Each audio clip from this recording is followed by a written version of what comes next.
So hello guys, what's up? कितना सारे office बढ़िया होंगे. So this is Jagmeet Singh. So welcome to Jagmeet Singh the YouTube channel. So first of all guys, before starting the video, मैं पहले कहना चाहूँगा I'm so sorry कि मैं पोस्ट नहीं कर रहा था रेगुलरली. मैं 2 हफ्ते से कुछ ज़्यादा पोस्ट किया नहीं क्योंकि मैं बिजी था अपने स्केड्यूल के अंदर, क्योंकि मेरी जॉब भी बहुत हैक्टिक चल रहा था, काम वहाँ पे भी, और यहाँ पे मेरा असाइनमेंट्स वगैरह भी मेरे को थोड़ा मैनेज करना टफ हो रहा था, और तो इसके लिए थोड़ा बिजी था. Sorry guys for that. तो अब गाइज मैं ये बोलना चाहूँगा कि अब मैंने एक प्लान बनाया है कि अब मैं रेगुलर हूँगा, क्योंकि थोड़ा स्केड्यूल अब थोड़ा सेट हो रहा है धीरे धीरे, और होता रहेगा आगे मैं ट्राई करूँगा. तो गाइस मेन प्लान ये है कि मैं अभी तक जो भी तुम्हें शेयर किया, लाइक कैसे पार्ट टाइम जॉब वगैरह होता है, कैसे तुम्हारा ये या यूनिवर्सिटी के अंदर क्या चीज़ें होती हैं, आई मीन यहाँ पे आसपास की जगहें जो हैं घूमने की, प्लस तुम्हारा यहाँ पे तुम जॉब कैसे ले सकते हो, ये सब मैंने शेयर किया जो मेरा पर्सनल एक्सपीरियंस था अभी तक. अब गाइज मेरे को लोग यहाँ पे क्या बहुत डीएम वगैरह आ रहे हैं कि मास्टर्स के लिए कहाँ अप्लाई करना है, कौन सी यूनिवर्सिटी देखें, किस कोर्स के अंदर पर्टिकुलरली जाएं, और कैसे यूनिवर्सिटी की एक्सेप्टेंस लेटर, हमारा यूनिवर्सिटी में एक्सेप्टेंस रेट बढ़े. तो उसके रिगार्डिंग मैंने एक प्लान सोचा है कि गाइज अब मैं जो मैंने किया था, like when I was applying 2019 last year, तो मैं कैसे अप्लाई कर रहा था, कैसे मैंने सोचा, और गाइज किस तरह मैंने लाइक फॉर स्टार्टिंग कि जब मैं डॉक्यूमेंट कलेक्ट कर रहा था वहाँ पे अपना आईएलटीएस की कैसे तैयारी करी थी अपनी, उसके बाद मैंने अपना जीपीए को कैसे मैंने सुधार रहा था कोई, और किस तरह मैंने एप्लीकेशन में क्या क्या लगा के किस तरह कुछ करके मैंने एक यूनिवर्सिटी का एप्लीकेशन एक यूनिवर्सिटी के अंदर मैंने एडमिट लिया है. यस गाइज, मैंने 9 यूनिवर्सिटीज में अप्लाई किया था and I only got in one, that was Lakehead. So इसके बारे में पूरी सीरीज बनाने का ट्राई करूंगा कि मैं बिल्कुल स्टेप 1 जहाँ से बिल्कुल स्टार्ट होता है कि तुम डॉक्यूमेंट कलेक्ट करते हो, उसके बाद तुम अपलोड करते हो, एसओपी कैसे बनाना है, एलओआर के अंदर तुम्हें क्या करना है, किसको कांटेक्ट करना चाहिए, और तुम्हारे like you know your internship experience, your IEEE any publications, और you could say your any patent वगैरह कुछ है तो, और कुछ वर्क एक्सपीरियंस है तो कैसे सब कुछ होता है. तो इसके ऊपर मैं पूरी सीरीज बनाऊंगा, प्रॉब्ली 3-4 वीडियोस मैं इस पर कवर कर दूंगा, और मैं ट्राई करूंगा कि मैं हफ्ते में एक या दो, एक तो कम से कम पोस्ट कर ही करूँ, प्लस 2 करूँ अगर मेरे को टाइम ज़्यादा मिल गया तो मैं करूँगा. मैं ट्राई करूँगा कि पोस्ट होती रहे वो.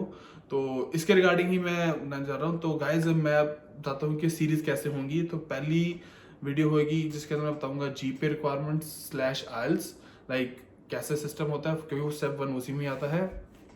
उसके बाद मैं बताऊँगा एसओपी और योर इंटर्नशिप IEEE और पेटेंट वगैरह का कुछ एक्सपीरियंस अगर तुम्हें बताना हो वो कैसे लिखना है एसओपी लेटर के लिए. Third one is will be LOR, और एलओआर भेजने के बाद तुम्हें कैसे किस डिपार्टमेंट को अप्रोच करना है, वही मेन ट्रिक है, वही मैं मेन इशू बताऊंगा कि कैसे तुम कर सकते हो. तो बने रहना, और वीडियो को अगर तुमने अभी तक लाइक नहीं किया तो guys do like it and press the bell notification on and subscribe the channel too, क्योंकि मैं बहुत ध्यान मैंने रिसर्च करके मैं पूरा अच्छा खासा कंटेंट लेके आने वाला हूँ इस चैनल पे. So stick with it guys. So let's start today's video, like how this masters are your masters profile get evaluated, how the things are being judged, like what ever you have submitted your profile. So let's gate.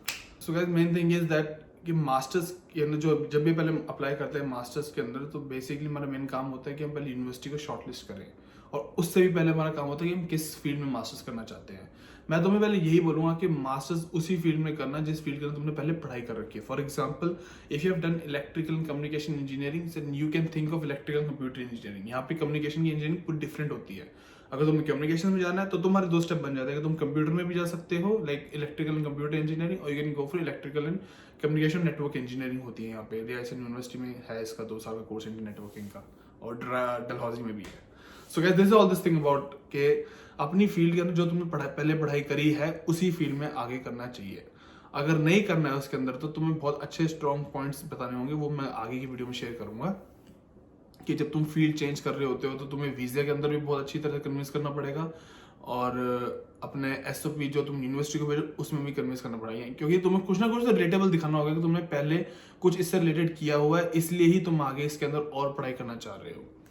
तो guys अब तुम्हें पता है कि तुम्हें कौन सी masters करनी है. अब मास्टर्स करने के बाद अब तुम्हें यूनिवर्सिटी शॉर्टलिस्ट करनी है कि यूनिवर्सिटी कैसे शॉर्टलिस्ट करेंगे, कौन सी यूनिवर्सिटी में कौन सा कोर्सेज है, कैसे है. तो गाइज बहुत तुम्हें पहले से पता होगा इन्फॉर्मेशन के 2 साल का अगर तुम स्टडी करते हो तो तुम्हें 3 साल का वर्क परमिट मिलता है, राइट. तो उसी के अंदर तुम्हें देखना है कि कोशिश यही करनी है कि तुम्हारी जो स्टडी हो मिनिमम 2 इयर्स की हो, सबसे पहला पॉइंट. सेकंड पॉइंट ये है कि वो जो यूनिवर्सिटी जहाँ पे तुम सोच रहे हो करने की, लाइक शॉर्टलिस्ट कर रहे हो, वो DLI के अंदर आनी चाहिए। DLI बेसिकली क्या है कि वो एक set of list of colleges और यूनिवर्सिटीज हैं जहाँ पे पढ़ाई करने के बाद तुम्हें वर्क परमिट मिलेगा ही मिलेगा, वो गारंटी है। That is the second thing. अब वो कर लिया तुमने, शॉर्टलिस्ट कर लिया, तुम्हें कोर्स पता है, यूनिवर्सिटी शॉर्टलिस्ट कर लिया। अब तुम्हें आता है कि अब शॉर्टलिस्ट करना तुम कितने के लिए कौन सी यूनिवर्सिटी में एलिजिबल हो, अब वो मेन क्वेश्चन है। तो गाइस हर यूनिवर्सिटी के वेबसाइट पे जाओगे, तुम्हें कहीं ना कहीं सिंपल सर्च करोगे like master in this, like suppose I am doing master in computer science, so master in computer science Lakehead university, master in computer science Ryerson university, ऐसे तुम सर्च करोगे तो पर्टिकुलर यूनिवर्सिटी के pages खुल जाते हैं। तो वहां पर जाके तुम्हें देखना है कि वहां पर रिक्वायरमेंट क्या है। तो गाइस 3 स्टेप होते हैं जब भी तुम मास्टर्स की प्रोफाइल के लिए अपना अप्लाई करते हो। First is the preliminary requirements. ये रिक्वायरमेंट वो होती हैं, पहले मैं तुम्हें स्टेप बता देता हूँ कि कौन कौन से होते हैं। Preliminary requirements, then is departmental requirements, then is the overall requirement stuff. Overall requirement का नाम नहीं मेरे को पता, इसलिए मैंने उसको एक हेडिंग दे दी है। तो ओवरऑल रिक्वायरमेंट मैं बताऊंगा होता क्या है। So firstly preliminary requirement. So guys preliminary requirement क्या होता है कि जब तुमने सर्च करा master computer science Lakehead university, एक पेज खुल के आता है, राइट। तो पेज के अंदर लिखा होता है कि तुम कौन से कोर्स में जा रहे हो, if you are going for course based, thesis based और प्रोजेक्ट बेस्ड। थीसिस बेस्ड तो सिस्टम पूरा ही लग गया, उसके लिए मैं सेपरेट वीडियो बनाऊंगा। कोर्स बेस्ड को मैं बताया था कि मैं कोर्स बेस्ड में ही कर रहा हूँ। तो गाइस कोर्स बेस्ड में क्या होता है कि तुम सेट ऑफ नंबर कोर्सेज खत्म करने होते हैं। बट अब हम बात कर रहे हैं कि रिक्वायरमेंट कैसे होती है, लाइक प्रीलिमिनरी रिक्वायरमेंट में होता क्या है। तो जब भी तुम यूनिवर्सिटी की वेबसाइट पे पेज खोलोगे, राइट, तो वहां पे लिखा होता है कि CGPA 7 और IELTS के अंदर तुम्हारे 7 बैंड होने चाहिए, या इससे मतलब मिनिमम 7 होने चाहिए, right. This is basically preliminary requirements कि तुम्हें CGPA 7 और IELTS के अंदर 7 बैंड्स हो। मोस्ट ऑफ यूनिवर्सिटी की रिक्वायरमेंट 7 होती है, बट यहाँ पर सिस्टम ऐसा है कि जब GPA 7 का मतलब ये नहीं है कि तुम्हारे जो यूनिवर्सिटी के अंदर जो GPA 7 चल रही है वही यहाँ पे सिस्टम चलेगा, नहीं, ऐसा नहीं, बिल्कुल नहीं होता। तो तुम्हें क्या करना है, अपनी यूनिवर्सिटी का जो क्राइटेरिया है वो क्राइटेरिया, और जिस यूनिवर्सिटी में तुम अप्लाई कर रहे हो, जब मतलब जहाँ से तुम पढ़े हो वो, प्लस जहाँ से तुमने अप्लाई करना, लाइक लेखड़ के अंदर तुम आ रहे हो, तो वहाँ के दोनों को जो नंबरिंग सिस्टम है, मार्किंग सिस्टम है, वो मंगवा लो। अब मार्किंग स्कीम को अपने आप से जज करो कि तुम्हें पता लग जाएगा कि दोनों कौन सा फॉर्मूला यूज कर रहे हैं, एंड गेट उसे थोड़ा सर्च करोगे तुम्हें पता लग जाएगा कि मार्किंग स्कीम कैसे चल रही है दोनों में, और कॉमन ग्राउंड पे कैसे आया जा सकता है। जैसे ही तुम कॉमन ग्राउंड पे आ जाओगे तुम्हें पता लग जाएगा कि तुम्हारी यूनिवर्सिटी जो है तुम पढ़ाई करी है वहां पे तुम्हारी GPA according to the Lakehead university कितनी बनती है।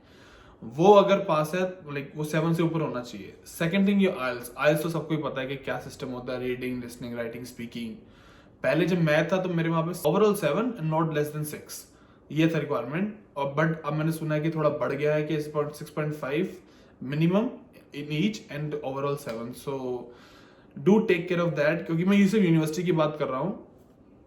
तो इस तरह ये होता है प्रीलिमिनरी रिक्वायरमेंट्स। अगर तुम्हारी GPA इससे कम बन रही है तो गाइस अप्लाई ही मत करना, क्योंकि तुम्हारी प्रोफाइल जो SOP जो भी तुमने लिखा है वो डिपार्टमेंट के पास जाएगा ही नहीं, अनटिल अनलेस वो तुमने ऐसा किया ना हो। अगर वो जाएगा तो कंफर्म रिजेक्ट होकर आएगा, क्योंकि प्रीलिमिनरी रिक्वायरमेंट तो मैंडेटरी है। अगर तुम वही नहीं कर पाते तो एडमिशन आएगा ही नहीं। वो कोई भी बहाना लेके बोल देंगे कि गाइस कंपटीशन बहुत था इसीलिए तुम्हारी प्रोफाइल अच्छी नहीं कर पाई, ऐसे ऐसे कर भी बोल के, तो गाइस वो तो जाएगा ही नहीं, कंफर्म है वो। सेकंड रिक्वायरमेंट, इसलिए प्रीलिमिनरी रिक्वायरमेंट को देखो और उसके हिसाब से जज करो। अगर तुम उसमें एलिजिबल हो रहे हो तो ही अप्लाई करो, नहीं तो $100 वेस्ट करने का कोई तो बनता नहीं है, right. So now the second thing is departmental requirement. So guys अब आगे जब जो होता है डिपार्टमेंटल रिक्वायरमेंट, वहां पे तुम्हें कुछ नहीं पता। वहां पे लाइक तुम्हारी प्रोफाइल ही सब कुछ करेगी, और वहां पे सब काम आता है SOP का, LOR का, तुम्हारे इंटर्नशिप एक्सपीरियंस जो तुम CV वगैरह, रिज्यूमे वगैरह बनाते हो वो, तुम्हारी लिंक्डइन प्रोफाइल टू। गाइस मैं पूरा जोर देता हूँ, लिंक्डइन बहुत जरूरी है, क्योंकि वो तुम्हें बहुत, मैं बताऊंगा अपने एक्सपीरियंस के अंदर आगे कि कैसे मैंने लिंक्डइन प्रोफाइल से अपना डलहौजी यूनिवर्सिटी के डीन से बात करनी थी कंप्यूटर साइंस के। So that's whole lot of experiences. तो इस तरह तुम 4-5 चीजें तुम्हारी मैटर करती है जब डिपार्टमेंट के पास तुम्हारी प्रोफाइल जाती है। और गाइस डिपार्टमेंट ही जज करेगा, तुम्हारी प्रोफाइल देख के जज करेगा कि इसने ऐसा क्या किया है कि इसको मैं लेखेड के अंदर एडमिशन दूं। लाइक तुमने अगर सपोज तुमने अच्छा खासा, उसके अंदर सबसे बढ़िया बात है कि अगर तुमने वर्क एक्सपीरियंस अच्छा खासा, लाइक 3-4 साल का तुम्हारा इंडस्ट्री एक्सपीरियंस अगर है, देन डेफिनेटली तुम्हारी प्रोफाइल बहुत अच्छी आउटस्टैंड करेगी। क्योंकि लोग यही समझते हैं कि बंदे बैचलर्स के बाद 3-4 साल का एक्सपीरियंस लेते हैं, उसके बाद ही मास्टर्स का प्लान करते हैं, और वो सबसे अच्छा डिसीजन होता है। बट ऐसा नहीं है। मोस्टली जैसे मेरे साथ बैच के सब एकदम ही आए हैं, लाइक जून जुलाई में खत्म करी है अपनी डिग्री और सितंबर में, हाँ मैंने भी ऐसे ही था। तो इसी तरह ही मतलब अपनी प्रोफाइल के अंदर एसओपी को तुम बढ़िया से बढ़िया, मैं तो सजेस्ट करूंगा कहीं से लिखवा लो, क्योंकि बहुत अच्छी पेड सर्विसेज मिलती हैं आजकल इंडिया में। लाइक ऑनलाइन बहुत सारे टूल्स हैं, तुम वहाँ पे अप्लाई करो, तो वहाँ पे तुम एसओपी लिखवा लोगे। प्लस एसओपी लिखवाने के बाद तुम अपना एलओआर तुम प्रोफेसर से बात कर सकते हो उसके बारे में, मतलब जो भी है लाइक सीनियर प्रोफेसर से तुम लिखोगे तो इस तरह। और तुम्हारा पेटेंट, अगर तुम्हारा इंटर्नशिप एक्सपीरियंस है तो वो भी बहुत अच्छी बात है। तो इस तरह तुम्हारी प्रोफाइल जो है अच्छी खासी होनी चाहिए, जिससे तुम आगे अपनी डिपार्टमेंट के तो बता सको। तो वो डिपार्टमेंट फिर तुम्हें जज करता है कि हाँ कि इस बंदे ने ऐसे पिछली बार ऐसे किया हुआ है और ये पढ़ पाएगा, हमारे इतना अच्छा करिकुलम जो है यूनिवर्सिटी का उसके ऊपर से ये अपना खरा उतरेगा। लाइक इस तरह के वो सोच दिमाग लगा के आगे तुम्हारी प्रोफाइल को रिकमेंड करते हैं। अब जब तुम्हारी प्रीलिमिनरी भी रिक्वायरमेंट हो जाती है कि तुमने हाँ मिनिमम उतने बैंड हैं आइल्स के अंदर, तुम्हारी उतनी जीपीए भी है, फिर तुम्हारा जो डिपार्टमेंटल भी रिव्यू कर लेता प्रोफाइल के, हाँ ठीक है इस बंदे ने काफ़ी अच्छा काम किया है, ये मास्टर का कोर्स इसके लिए टफ नहीं होगा, अपने आराम से कर लेगा ये।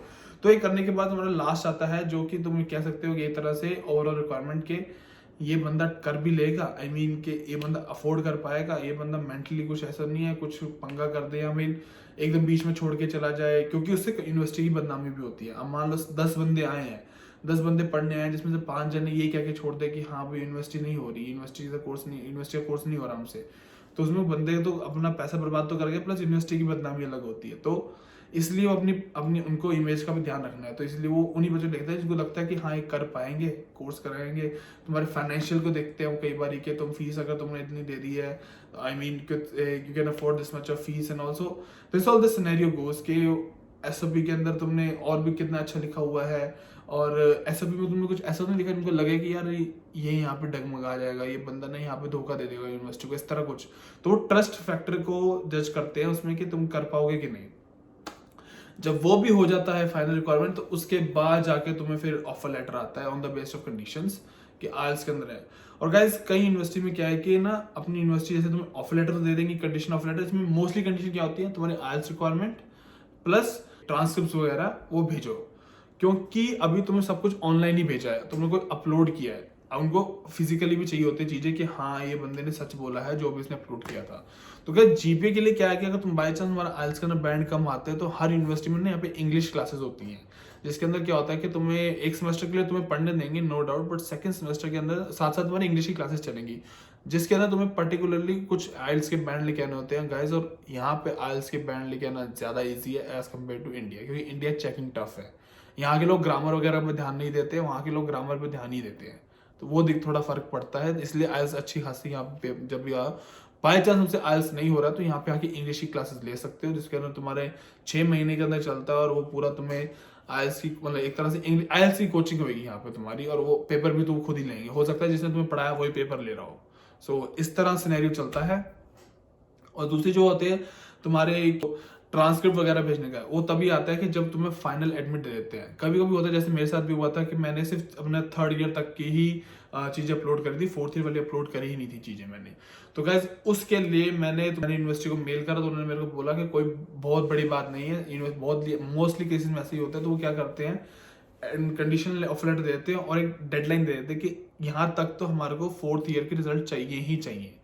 तो वो फिर मैं आईपी यूनिवर्सिटी से पढ़ा हूँ, तो वो तो रिजल्ट बहुत लेट देती है, बट मैंने किसी तरह काम करके रोज चक्कर काट काट के 1 दिसंबर से पहले पहले मैंने उनको सबमिट कर दिया था। मतलब मैं जब आया तो अपने ऑफिशियल ट्रांसक्रिप्ट वगैरह मैं अपने हाथ में लेकर आया था और यहाँ पे उनको दे के खत्म कर दिया। तो गाइस इस तरह पूरा तुम्हारा सिनेरियो चलता है। साथ साथ मैंने बताया कि कैसे कैसे हुआ है, और ऐसे ही तुम्हारी पूरी प्रोफाइल स्टार्टिंग की जब तुम अपलोड करते हो चीजें, तब से बीच बीच में जो तुम्हारी रिक्वायरमेंट आती हैं वो, और फाइनल एडमिट तक इस तरह तुम्हारी प्रोफाइल जाती है। और इसी के स्टेप को मैं अकेले को मैंने अभी इंडेक्स बताया, तो इसी तरह तुम्हारी प्रोफाइल रिव्यू करी जाती है। तो इसी को कैसे कैसे तुम अच्छे खासे सुधार सकते हो जिससे तुम्हारा एक्सेप्टेंस रेट बढ़ जाए, उसके लिए मैं तुम्हें अब एक पूरी सीरीज लेके आऊंगा अब। So guys hope you guys like this video. अगर तुम्हें बढ़िया लगी हो तो लाइक शेयर और अपने दोस्तों के साथ और आगे उनको भेजो, सेंड करो, सब्सक्राइब जरूर कर देना और बेल नोटिफिकेशन ऑन कर देना। और गाइज एक और बात कि मेरे को बहुत सारे डीएम्स भी आते हैं कि हमारी प्रोफाइल के अंदर ऐसा होगा, प्रोफेसर कैसे हैं। तो गाइज मैं सारे मैसेज देख लेता हूँ, पर कभी कभी होता है कि मैं बहुत बिजी होता तो रिप्लाई नहीं हो पाता, तो उसके लिए गाइज सॉरी, बट जैसे भी वो टाइम मिला करेगा मैं रिप्लाई करता हूँ। मोस्टली मैं ट्राई करता हूँ कि मैं रिप्लाई कर दूँ, बट कभी कभी होता है guys, so bear with me for that. Thank you guys, thank you for so much of support and पिछली वीडियोस को मैं देख रहा हूँ बहुत अच्छे रिस्पॉन्स आया, तो guys thank you for that. I need your support, क्योंकि अभी जस्ट स्टार्ट किया और आगे पता नहीं क्या क्या और बहुत अच्छा कंटेंट आने वाला है इसमें। और मैं बहुत चीज़, और अभी मैंने ट्रैवलिंग व्लॉग्स भी हैं वो मैंने कम कर दिया, मेरे को 2 वीडियो शूट करनी पड़ी हैं, बट अभी थोड़ा टाइम बाद डालूंगा मैं। पहले मैं पूरी सीरीज खत्म करूंगा, फिर वो 2 वीडियोस डालूंगा, उसके बाद जाके फिर हम कुछ देखते हैं कैसे क्या है कि आगे। और बहुत कुछ प्लान बड़ा है गाइस, बहुत सही सही वीडियोस और कंटेंट आने वाला है इस पे। सो जल्दी जल्दी शेयर करके लाइक करके इसको बढ़ा दो और अपने दोस्तों के पास पहुंचा दो। So thank you guys, hope you guys like it, share, subscribe and अस्सलाम वालेकुम।